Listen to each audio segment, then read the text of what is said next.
My name is Michael Inachen. I work as a program manager at the International Service for Human Rights. I'm Swiss, I'm from Lucerne, but I moved to Geneva to study.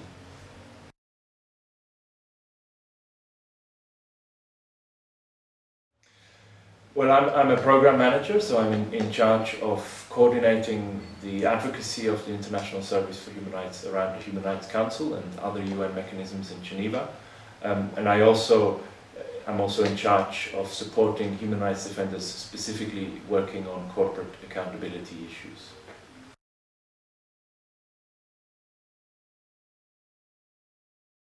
I studied international relations. I have a licence or a Master's of Arts in International Relations from the Graduate Institute for International Studies here in Geneva.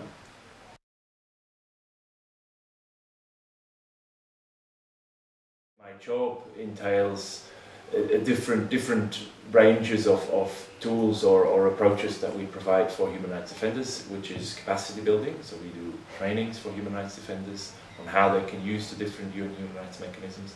We do advocacy, so we advocate within the Human Rights Council, special procedures, etc., so that they better protect human rights defenders themselves. And we also provide strategic advice to human rights defenders on how they can best leverage the UN human rights mechanisms.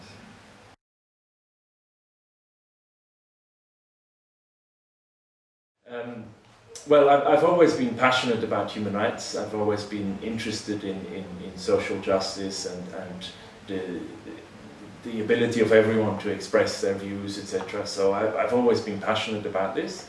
And after studying international relations, it seemed natural to go into one of the fields of international relations. I mean, languages are definitely important. Human rights defenders speak different types of languages. Background in human rights and also in international politics is helpful. But my job is less legal than it might sound, so I'm not a lawyer myself, but I'm sort of more approaching human rights from the political scientists, political science side of things. So an understanding of the politics in international relations is definitely important. Patience, being able to interact with a wide variety of people, ranging from diplomats to victims of human rights violations. So you need to be able to adapt your approach and your communications to the different types of audiences. Yeah, those are, I think, the main skills that you need.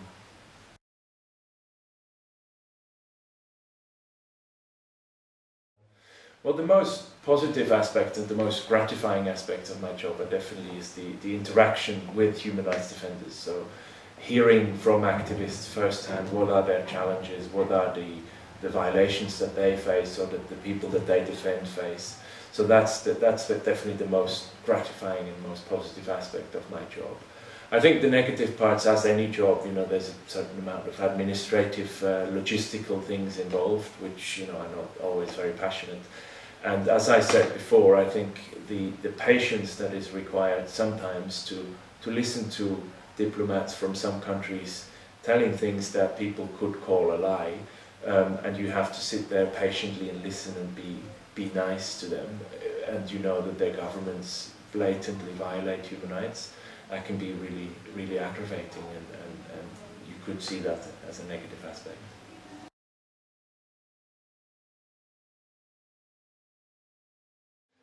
I've been running a training program for Chinese human rights activists for a number of years, and that has always been a very interesting experience to engage with Chinese human rights defenders, because the difficulties and the pressure and the repression that they face is enormous, and there's probably hasn't many comparisons around the world. And then last year, one of our trainees, so one of the people that we invited to come to Geneva, was stopped when she tried to leave her country. So she was stopped at Beijing airport and detained.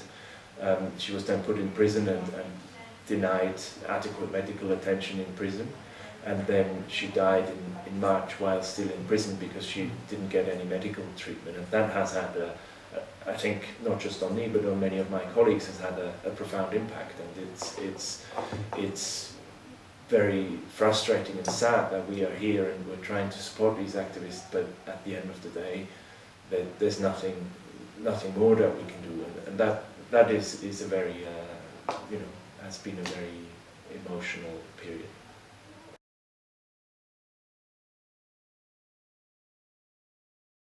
First of all, I think it's a bit of a bubble. So international Geneva, both within Geneva, it's sometimes hard to step outside of the international bubble, and I think trying to better connect the real Geneva and the international Geneva is a big challenge, and I think that would be helpful.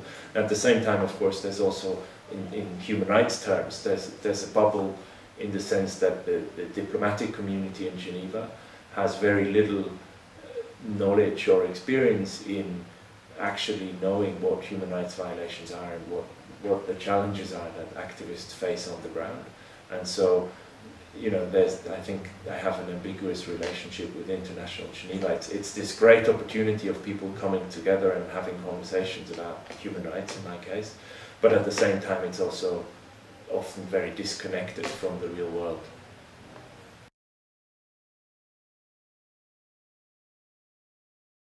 I mean, try to be flexible and try to sort of find your own way, I guess. There's no one path to an interesting job in international cooperation or human rights. I think you have to be patient, you have to be flexible and react to opportunities where they arise. I think that's probably what has helped me most. So look out for different opportunities and take them and go for it when you can. And I think particularly in the NGO environment, a lot of personal initiative and enthusiasm is important. NGOs often don't have the same developed structures as international organizations like the UN, and so it's important that you bring a lot of yourself and your own initiative and enthusiasm.